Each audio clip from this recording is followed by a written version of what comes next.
And we are back in Baltimore. General George Patton may have said it best, that courage is fear holding on just a minute longer. A fitting mantra for the U.S. Army in missions past and present. Today's mission, well, beat Navy. Joining us to talk about the legacy that spans that service, General Mark Milley, United States Army Chief of Staff, 4-star General, and retired Command Sergeant Major Kenneth Rock Merritt, World War II veteran, and truly a legendary paratrooper from the 82nd. Gentlemen, great to be with you. Thanks for having us here. All right, so it's a 14-year losing streak for Army. Is this your year? I think this is it. Today's the day. Today's the day? 14 Absolutely. years is a long time, though. 14 years is a long time, but this is the year of breaking records and big upsets. Big upsets. We've seen that for sure, both on the football field and certainly in politics. What makes you so confident in Army this year?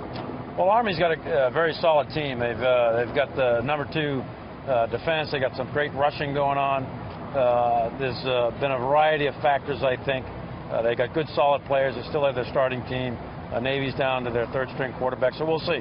Yes. Navy's never to be underestimated, though. They're a great team also, but I think today's the day. All right. Well, we'll see. Army 6-5, but everything is redeemed if all of a sudden you win today, right? It's all that matters. Absolutely. All that matters. Sergeant Major, I want to take you back to this game in 1944. You would have been probably right before the Battle of the Bulge there, and all of a sudden you get the news in the cold and in the snow that was that battle, that Army beat Navy in 44. It raises your spirits, right? It certainly did. It must have been around the 17th or 18th of December, 1944. And we had moved out, 82nd had, for the Battle of the Bulge. And I heard that news, and that was good news. That's the only good news I'd heard for a while, you know.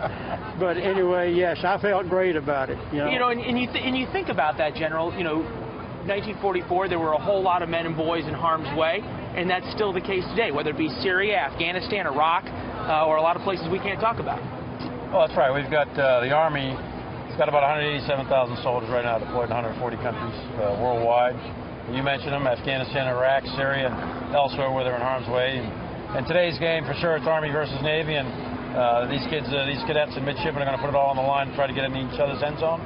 But at the end of the day, they're going to go shoulder to shoulder and fight the enemies of our country with their commissioned officers. So it's really America's game. It's about the American people.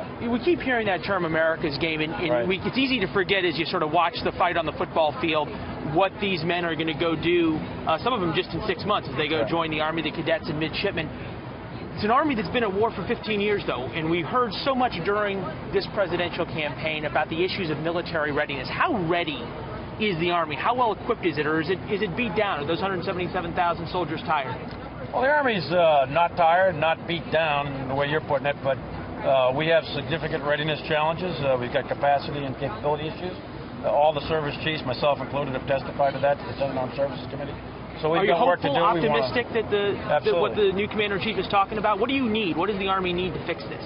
Well, we'll give that to the new Commander-in-Chief when the time comes.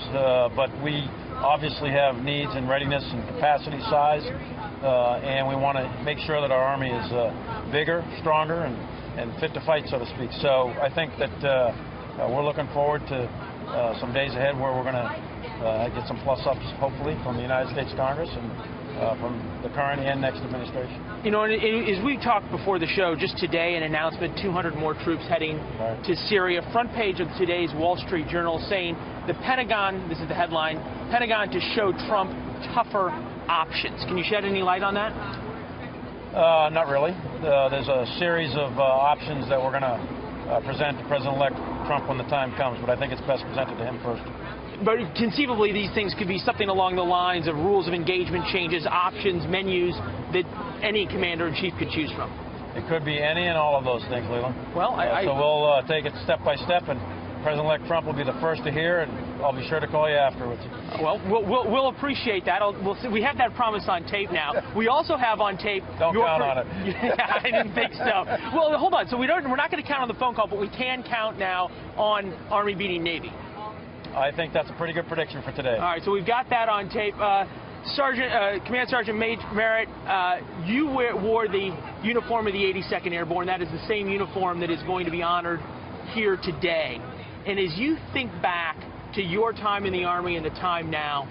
Some things have changed for sure. Give us a sense of the values, though, that have stayed the same, that the men out there on this field will take out to the Corps.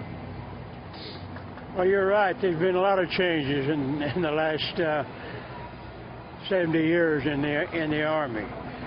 I think the concept today of our football players wearing and honoring the 82nd Airborne Division is going to help the esprit de corps of the 82nd and all of our armed forces and what have you.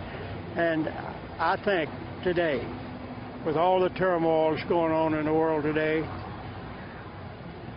we have the best educated, best officers and non-commissioned officers that our Army has ever produced.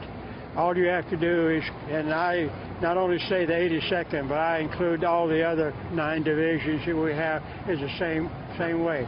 I agree that we need maybe a bigger Army, not a better Army, but a bigger Army. But a bigger Army. Well, that's certainly something that President-elect Trump has talked about. Certainly something that the Joint Staff has talked about as well, in terms of more equipment, more men. After 15 years of war. Gentlemen, thank you both for your service. Enjoy the game.